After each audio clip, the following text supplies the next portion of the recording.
এই যে দেখো ললিপপ গুলো দেখতে কতটা সুন্দর হয়েছে।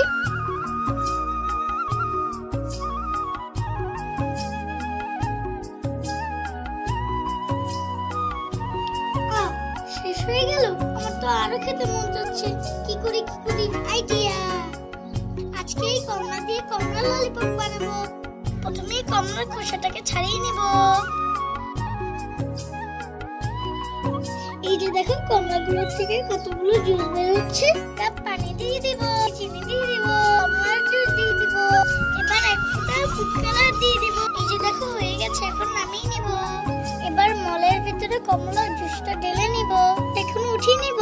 দেখতে দেখো কতটা সুন্দর হয়েছে।